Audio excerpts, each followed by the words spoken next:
어, 제가 방송 요즘에 많이 했었어요. 그리고 또 강연도 많이 다녔습니다. 강연을 다니긴 하지만 남 앞에서 말하는 것이 갈수록 부담을 느끼고 있어요. 말하는 직업이잖아요, 제가. 변호사라는 게. 근데, 어떤 주제를 정해놓고 일방적으로 얘기한다는 것 자체가 어떤 분은 이렇게 표현하더라고요. 심리적인 폭력을, 일방적인 심리적 폭력을 이라고 얘기하시는 분도 계셔요. 그 말씀 일리가 있잖아요. 그래서 제가 또 뭐 길게 인생을 산 것도 아닌데 오늘 얘기가 뭐 어떤 이게 옳다라고 할 수는 없어요. 제가 느낀 경험을 얘기하는 거기 때문에 그 경험을 듣고 다양한 생각과 고민을 함께 하는 자리가 됐으면 좋겠습니다. 강연 주제는 여럿이 함께로 잡았어요. 여럿이 함께. 이 글씨를 누가 썼냐면 신영복 선생님이 쓰셨습니다. 20년 동안 그 시국 사건으로 옥살이 하신 분이세요. 우리 자주 먹는 술 처음 땡땡 그 글 쓰신 분도 이 신영복 선생님이십니다. 특이하게도 글자가 다 붙어 있죠. 그래서 또 독특한 글자이기도 하고, 야, 한글을 이렇게 굵게 쓰니까 이렇게 또 멋있을 수 있구나, 그런 느낌이 드시죠. 이 글자체에 대해서 이렇게 이름을 붙이기를 어떤 분들은 어깨동무체라고 붙이신 분도 있고, 또 이 신영복 선생님께서 또 20년 동안 길게 옥살이 하셨기 때문에 유배체라고 하시는 분도 계십니다. 하여간 이분 글씨의 특징은 이 연대를 강조하는 것 같아요. 이 여럿이 함께라는 이 단어에서 느낌이 연대 아니겠습니까? 오늘 저는 그 연대에 대한 얘기를 하고자 합니다. 영화 70 많이 보셨죠? 250만이나 봤다고요. 250만.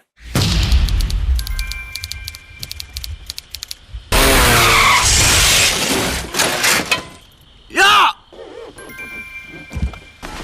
아따, H에 생겨버렸네. 왜? 아니, 월드컵과 지방선거를 앞두고 검경 합동 범죄 소탕 작전 발표요. 이게 뭐냐? 용의자랑 딱 마주쳤다며, 이씨. 이게 다야? 최근 늘고 있는 약촌의 청소년 강력범죄 예방 차원에서 법정 최고형을 구형하겠습니다.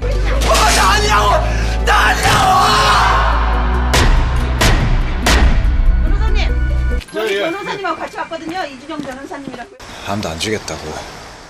살인사건에 대한 재심을 청구하는 겁니다. 멈춘 시간이 이게 중요한 거죠. 경찰 조서와 소견서에서 최소 18초, 아무리 길게 봐줘도 2분 내에 끝냈어야 되는데 그게 가능합니까? 새벽 2시 5분 39초에 모친과 통화를 했다. 다음 통화 시작은 2시 9분 40초. 타코메타에 기록된 택시가 멈춘 시간이 2시 8분.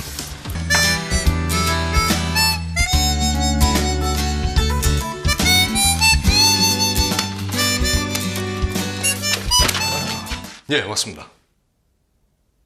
변론 시작하시죠.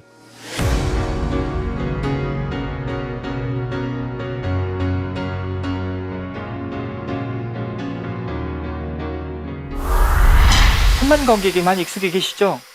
천만은 봐야 흥행한 것이지 뭐 250만 갖고 그런 얘기 하냐라고 하실 수 있는데, 작년 연말부터 올해 초까지 가장 핫 이슈는 뭐니 해도 국정농단 사태였잖아요. 이 영화가 2월 초에 개봉됐어요. 근데 현실이 영화보다 더 드라마틱한 세상에서 250만 봤다는 것도 굉장히 고무적인 성과라고 합니다. 근데 또 한편으로는 영화사가 홍보를 정말 잘했어요. 개봉 당시에 가급적 실존 인물을 부각하지 않는 방식으로 홍보를 하겠다고 하더라고요. 그래서 잘 됐다. 왜냐면 제가 이제 44살인데 사람들이 많이 좋아해 주시기도 하고 응원도 해 주시지만 시기 질투가 그렇게 많아요. 아, 되도록이면 저를 부각하지 않았으면 좋겠다. 저는 굉장히 동의했습니다. 근데 이제 개봉 이후에 이제 그 의미를 제가 알게 됐죠. 영화사의 어떤 고도의 지능적인 홍보 전략이라는 걸. 영화를 보고 나오신 분들이, 지인분들이 저한테 하는 얘기가, 영화를 보는 내내 배우 정우 얼굴 나올 때마다 제 얼굴이 떠올라서 영화에 집중을 못했다고 하더라고요. 아, 실존 인물을 부각하지 않는 게 영화 집중을 위해서 필요하구나. 그래서 250만이나 받던 것 같아요. 영화 이후에 이제 많은 분들이 알아봐 주시죠. 뭐 길거리에서 알아봐 주시기도 하고, 이제는 모자를 눌러 쓰고 다니도 알아보시대요. 선글라스 써도 알아봐 주시고. 그리고 또 영화에서 또 굉장히 또 정의롭게 그러시다 보니까, 뭐 정의로운 변호사, 뭐 국민 변호사, 뭐 우리들의 작은 영웅, 뭐 시민 변호사, 뭐 바보 변호사. 정말 요즘같이 변호사들 사고 많이 치는 세상에 정말 정반대로 많은 애칭이 제게 붙어 있습니다. 그렇게 애칭을 붙여주시는 이유는 아무래도 재심 사건에서 의미 있는 결과를 냈기 때문이겠죠. 근데 제가 진행했던 재심 사건 오늘 2건 얘기를 하겠습니다. 그 2건을 들여다보면 저의 노력도 물론 있었지만 그보다도 더 큰 의미 있는 연대가 있었기 때문에 가능했거든요. 그 연대에 대한 얘기를 제가 해드릴게요. 그런 얘기를 해야 제가 좀 속이 좀 편안할 것 같아요. 너무 떴는데, 야, 이 연대에 함께 있던 분들, 야, 이건 박 변호사만의 노력이 아닌데, 왜 우리가 부각이 안 되지? 하시면서 섭섭해하는 분들도 계실 거고, 또 한편으로는, 야, 이 실체, 이 사실을 아시는 분 같은 경우에는, 야, 박 변호사 지금쯤이면 얘기할 때가 됐는데 얘기 안 하네? 그런 생각 하실 수 있지 않습니까? 오늘 처음 듣는 얘기실 거예요, 아마. 네. 영화 재심의 모티브가 됐던 사건은 지금으로부터 17년 전에 발생했던 익산 약촌 오거리 택시기사 살인 사건입니다. 이 사건은 2000년 8월 10일날 발생했습니다. 전라북도 익산 약촌 오거리에 택시기사가 살해된 채로 발견되죠. 그 택시기사를 살해했다는 이유로 그 당시 15살의 소년이 징역 10년을 받았어요. 그리고 이제 형이 확정돼서 거의 10년을 만기 복역하고 출소했습니다.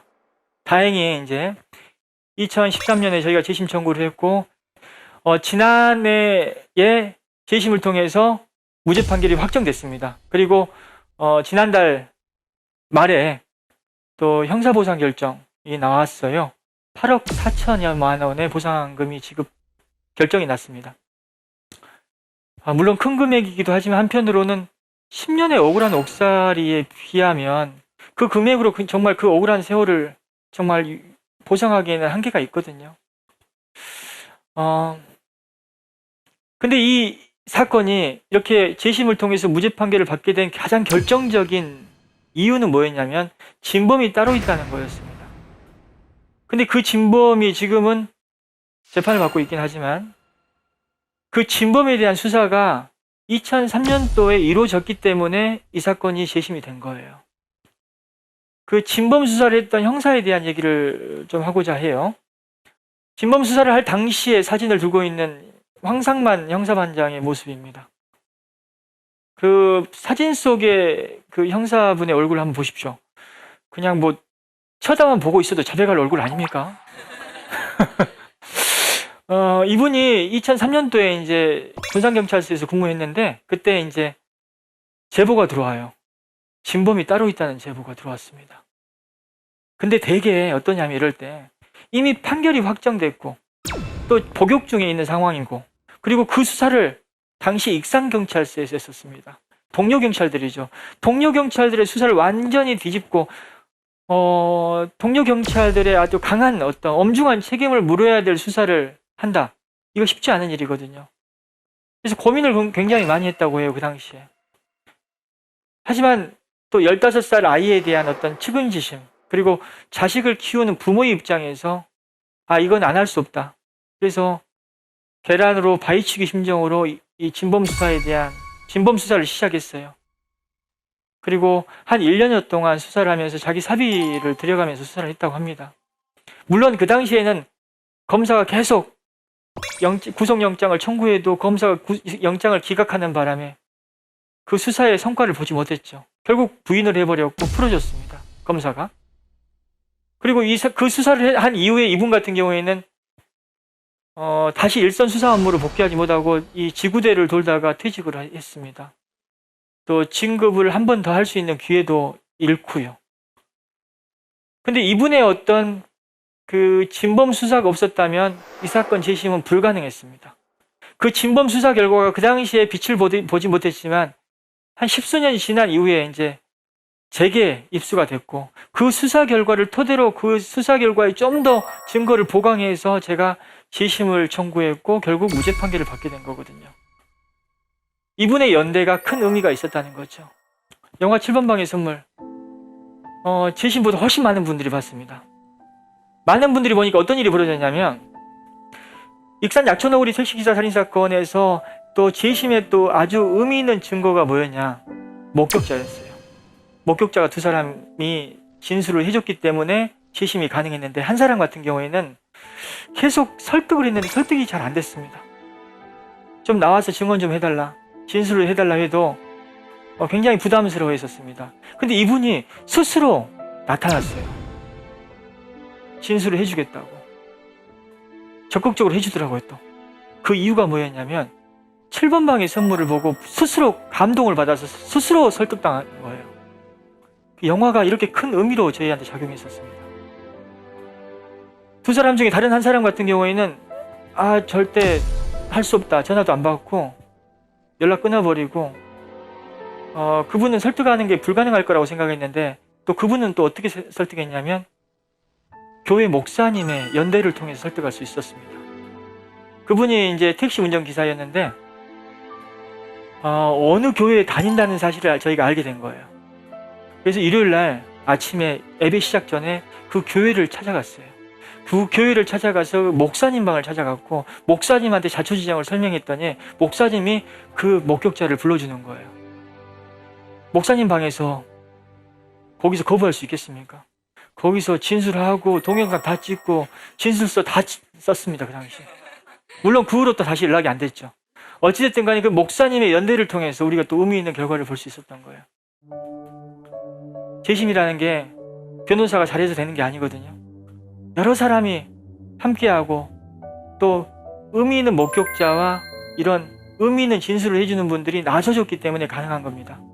익산 사건 같은 경우에는 진범을 잡은 형사 그리고 목격자 두 사람의 어떤 연대를 통해서 의미 있는 결과를 볼 수 있었습니다. 물론 그 외에도 계속 이 사건을 추적했던 기자분이 또 있었습니다. 그 기자분 같은 경우에는 그 최군이 출소한 이후부터 계속 그 사건에 관심을 갖고 증거를 수집하러 함께 다녔던 분이 또 있어요. 이대욱 기자라고 이름 말씀드릴게요. 말 안 하면 섭섭할 수 있거든요. 결국 그 연대를 통해서 진범이 잡혔어요. 우리가 무죄 판결을 선고받은 날 경기도에서 체포됐습니다. 그래서 이렇게 압송되는 장면이 이렇게 찍혀서 기사를 통해서 우리가 일반에 공개가 됐죠. 이 사람 지금 현재 1심에서 징역 15년을 받았습니다. 또 2심 재판 진행 중에 있고요. 이런 어떤 우리가 무죄 판결을 받고 또 진범이 잡혀서 지금 단죄를 받는 이런 상황, 연대를 통해서 가능했던 겁니다. 여럿이 함께 갔기 때문에 가능했던 거죠.